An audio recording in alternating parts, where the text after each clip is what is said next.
আসসালামু আলাইকুম সুপ্রিয় শিক্ষার্থী, আমরা এই পর্বে আলোচনা করব অনুশীলনীর কোশ্চেনগুলো তৃতীয় অধ্যায়ের মাটি দূষণ আর কি। শূন্যস্থান পূরণ করতে বলছে এখানে। ড্যাশ হচ্ছে পৃথিবীর উপরিভাগের নরম আবরণ মাটি।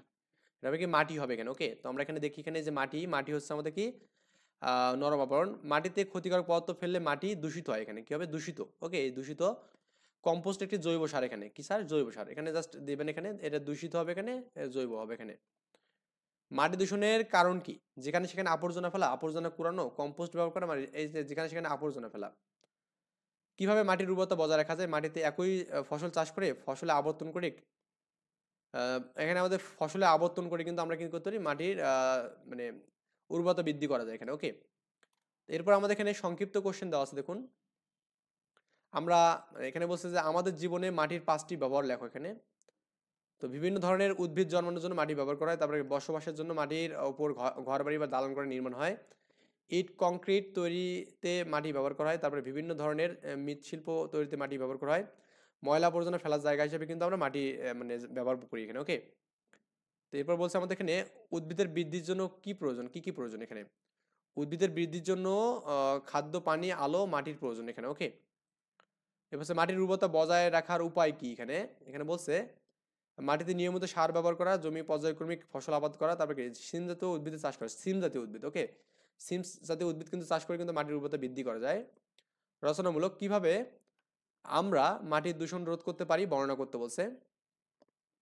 আমরা বিভিন্ন উপায়ে মাটির দূষণ রোধ করতে পারি, যেমন নির্দিষ্ট স্থানে ময়লা আবর্জনা ফেলা, শিল্প কারখানা বা হাসপাতালে বজ্র মাটিতে না ফেলা, শোধন করা। ওকে, জিনিসপত্রের ব্যবহার কমানো, পুনর্ব্যবহার বা রিসাইকেল করা, জমিতে জৈব সার যেমন কম্পোস্ট ব্যবহার করা বা সার, গোবর, বনভূমি রক্ষা করা, এখানে এগুলো করে কিন্তু আমরা মাটি মানে রক্ষা করতে পারি।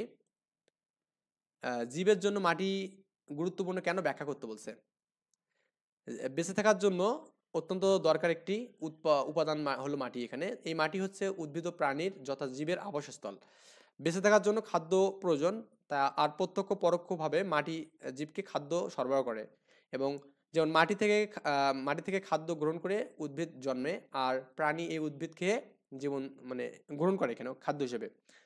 তাছাড়া নানাবিধ কাজে মাটি মানুষের ব্যবহার করে, যেমন কৃষিকাজে, গৃহ নির্মাণে, মৃৎশিল্পে, আবর্জনা ফেলার স্থান হিসাবে। ওকে, এই সকল কারণে মাটি জীবের জন্য গুরুত্বপূর্ণ এখানে। আচ্ছা, এরপরে আমাদের এখানে পরের কোশ্চেনটা দেওয়া আছে 3 নাম্বার, যে হচ্ছে আপনার মাটি কিভাবে সংরক্ষণ করা যায়।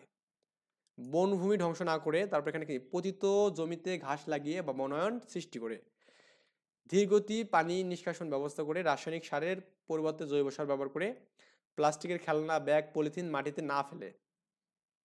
এখানে বলছে আমাদের এই যে বাম পাশের বাক্যগুলোর সাথে ডান পাশে মাটি দূষণের কারণ যেখানে সেখানে ময়লা আবর্জনা ফেলা, কিন্তু এটা আমাদের এর সাথে যাবে আর কি। ওকে, তারপরে আমাদের বলছে এখানে মাটি দূষণ রোধ, নির্দিষ্ট স্থানে আবর্জনা ফেলা, নির্দিষ্ট স্থানে, তার মানে এখানে এই যে আমাদের নির্দিষ্ট স্থানে আবর্জনা ফেলবো আমরা এখানে।